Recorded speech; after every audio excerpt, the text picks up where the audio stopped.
అలానే మిసేసరావు, భారతదేశంలో కులం ఆధారిత రిజర్వేషన్లు స్వాతంత్రం వచ్చినప్పటి నుంచి కొనసాగుతూ ఉన్నాయి. వాటికి ఎండింగ్ ఎప్పుడు అనేది ఎవరికీ తెలియదు. ఆ రిజర్వేషన్లు తొలగించడం కానీ లేదంటే సమీక్ష చేసేటువంటి ధైర్యం కానీ ఏ రాజకీయ పార్టీ చెయ్యదు. పైగా ఆ రిజర్వేషన్లను పెంచాలి, అన్లిమిటెడ్ చేయాలి, 50% బార్ని తొలగించాలనేది రాహుల్ గాంధీ గారు చెప్తున్నారు.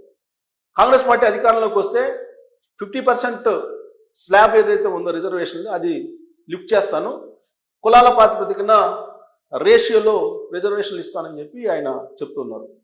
370 రద్దును కూడా మళ్ళీ రీవోక్ చేస్తాను, బీజేపీ వాళ్ళు చేసిన ఈ రెండు తప్పులు నేను సరిచేస్తానని చెప్పి రాహుల్ గాంధీ అంటున్నారు. ఇలాంటి పరిస్థితుల్లో అసలు రిజర్వేషన్లు ఉండడం కారణంగానే భారతదేశం వెనకబడింది, ఆర్థికంగా వెనకబడింది, ప్రపంచంతో పోటీ పడలేకపోతుంది. ఎవరైతే ప్రతిభ ఉన్నటువంటి వాళ్ళు ఆ ప్రతిభ ఉన్నటువంటి వాళ్ళకి అవకాశాలు లభించట్లేదు విద్యా ఉద్యోగాల్లో ఈ రిజర్వేషన్ల కారణంగా. ఈ రిజర్వేషన్లు పొందినటువంటి వాళ్ళేమో పర్ఫార్మెన్స్ పూర్తి స్థాయిలో చూపలేకపోతున్నారు అనేటువంటి ఒపీనియన్స్ ఉన్నాయి, రకరకాల ఒపీనియన్స్ ఉన్నాయి. దీనికి సామాజిక ఈక్వేషన్ కావాలి కాబట్టి ఈ రిజర్వేషన్లు అని చెప్పి కొంతమంది, సామాజిక ఈక్వేషన్లు కాదు ఆర్థికంగా ఈక్వేషన్లు వస్తే చాలు కాబట్టి ఆర్థికంగా వాళ్ళకి హెల్ప్ చేయండి, అంతే తప్ప విద్యా ఉద్యోగాల్లో డైరెక్ట్గా రిజర్వేషన్లు ఇస్తే ప్రతిభ ఉన్నటువంటి వాళ్ళు వెనకబడిపోతారు, ఫలితంగా దేశమే వెనకబడిపోతుంది అనేది మరొక వాదన. ఇట్లా చాలా కాలంగా రిజర్వేషన్ల మీద అనేక రకాల వాదనలు వినిపిస్తూ ఉన్నాయి. ఇలాంటి సందర్భంలో కర్ణాటక సంబంధించినటువంటి ఒక పిటిషనరు సుప్రీంకోర్టుకు వెళ్ళారు. కర్ణాటక హైకోర్టు తీర్పు ఇచ్చింది రిజర్వేషన్లు ఉండాల్సిందే అని. దాన్ని సవాల్ చేస్తూ సుప్రీంకోర్టుకు వెళ్ళారు. ఎందుకు వెళ్ళారు?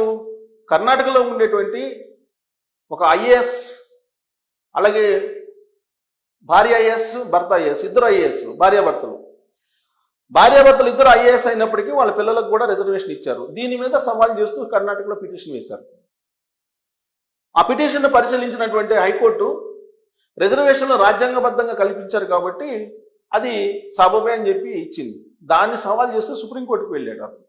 సుప్రీంకోర్టుకి వెళ్తే సుప్రీంకోర్టు పరిశీలించిన తర్వాత భార్యాభర్తలు ఇద్దరు ఐఏఎస్లు అయినప్పటికీ పిల్లలకి రిజర్వేషన్లు అవసరం లేదు, అవసరమా అనేటువంటి ప్రశ్న వేస్తూ, అవసరం లేదు అనేటువంటి ఒపీనియన్ వ్యక్తం చేస్తూ దీని మీద చర్చ జరగాలని చెప్పి సుప్రీంకోర్టు న్యాయమూర్తులు ఒక తీర్పు ఇచ్చారు. ఇద్దరు భార్యాభర్తలు ఐఏఎస్లు అయినప్పటికీ వాళ్ళ పిల్లలకి రిజర్వేషన్లు తీసుకోవడం అనేది సబబేనా అనేది పేరెంట్స్ ఆలోచించాలి. ఐఏఎస్లు ఇద్దరు సివిల్ సర్వెంట్లుగా ఉన్నారు వాళ్ళిద్దరు, వాళ్ళు ఆలోచించాలి.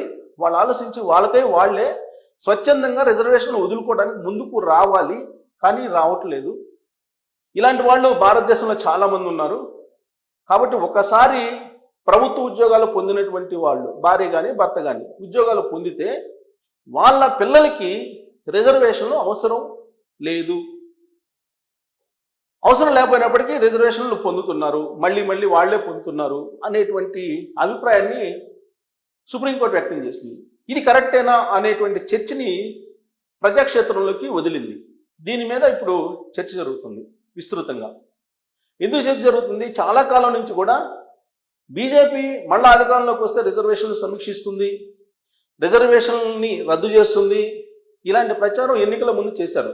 కాంగ్రెస్ పార్టీకి సంబంధించినటువంటి వాళ్ళు బాగా విస్తృతంగా ప్రచారం చేశారు. 2024 ముందు ఎలక్షన్స్లో రిజర్వేషన్లు ఎత్తేస్తారు, రిజర్వేషన్ని సమీక్షిస్తారు అని.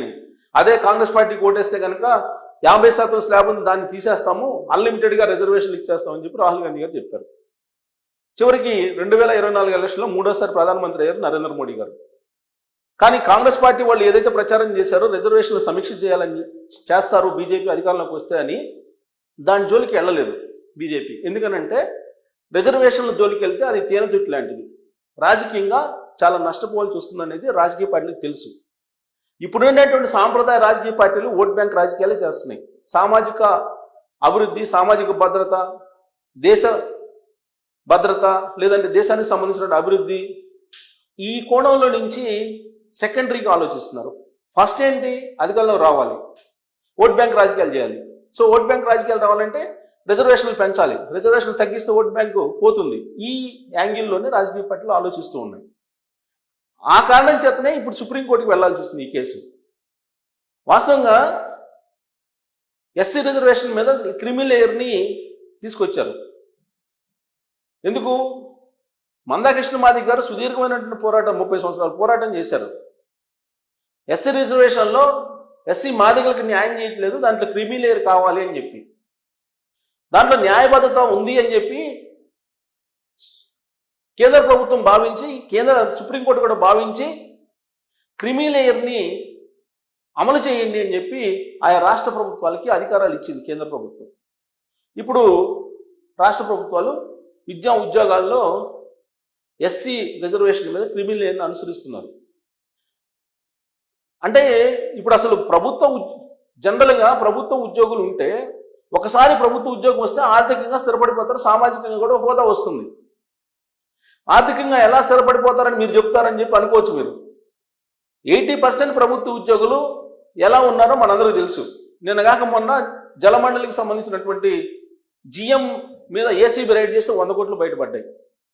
తాజాగా ఇవాళ ఓ డిప్యూటీ తహసీల్దార్ని ఏసీబీ రైడ్ చేస్తే తహసీల్దార్ మీద ఆయన ఇంట్లో 100 కోట్లు బయటపడ్డాయి.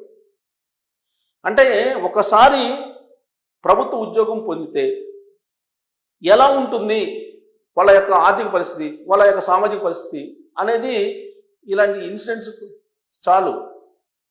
సో కాబట్టి ఒకసారి ప్రభుత్వ ఉద్యోగం పొందిన తర్వాత వాళ్ళ పిల్లలకి రిజర్వేషన్లు అవసరం లేదు అనేటువంటి వాళ్ళ సంఖ్య ఎక్కువ ఉంది. నరేంద్ర మోడీ గారు గత ఎన్నికల సందర్భంగా, అంటే 2019 ఎన్నికలకు ముందు ఈబీసీ రిజర్వేషన్ ఈడబ్ల్యూఎస్ రిజర్వేషన్ తీసుకొచ్చారు. అంటే ఏంటి? అగ్రవర్ణ పేదలు అనేటువంటిది, అగ్రవర్ణ పేదలకి రిజర్వేషన్ కావాలి అని ఆయన ఒక రిజర్వేషన్ పాలసీని తీసుకొచ్చారు. అది కొంతమేరకు ఉపశమనం కలిగించింది అగ్రవర్ణ పేదలకి. కానీ ఈ రిజర్వేషన్ వ్యవస్థ, దీనికి అంతం ఎక్కడ అసలు?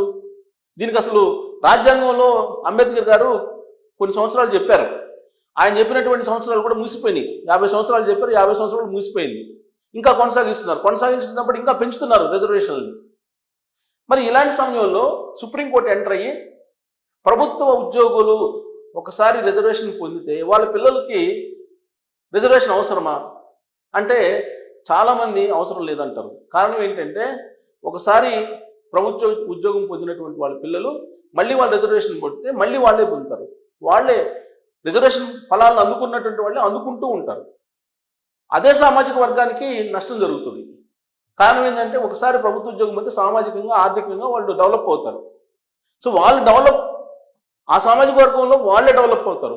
మరి ఆ సామాజిక వర్గంలో మిగతా వాళ్ళ పరిస్థితి ఏంటి? మిగతా వాళ్ళకి లభించాల్సినటువంటి ఫలాలు ఒక పరిమిత కుటుంబాలకే వెళ్ళిపోతుంది. అది ఆ సామాజిక వర్గాలకే నష్టం. ఇది సుప్రీంకోర్టు చెప్తుంది.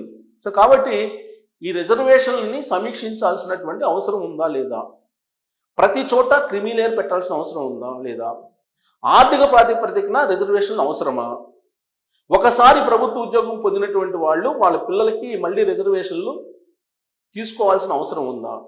స్వచ్ఛందంగా వాళ్ళు వదిలిపెట్టరు, కానీ దానికి మ్యాండేటరీ కావాల్సిన అవసరం ఉందా? చట్టం చేయాల్సిన అవసరం ఉందా? స్వచ్ఛందంగా ఎవరు వదిలిపెట్టమంటే రిజర్వేషన్లు. సో కాబట్టి దీని మీద ఒక క్లియర్ కట్ గైడ్లైన్స్ రావాలి, క్లియర్ కట్గా మార్గదర్శకాలు రావాలని చెప్పి సుప్రీంకోర్టు చెప్తుంది. ఇప్పుడు సుప్రీంకోర్టు ఆల్రెడీ తీర్పు ఇచ్చింది కాబట్టి దీన్ని బేస్ చేసుకొని కేంద్ర ప్రభుత్వం రిజర్వేషన్లను సమీక్షించి కొన్ని మార్గదర్శకాలను పెడుతుందా? ఒకసారి రిజర్వేషన్ ఫలాలను పొందినటువంటి వాళ్ళు మళ్ళీ పొందడానికి అవకాశం లేకుండా మ్యాండేటరీ చేయబోతుందా రాబోయే రోజుల్లో అనే దాని మీద మీరు కామెంట్ చేయొచ్చు. Thank you.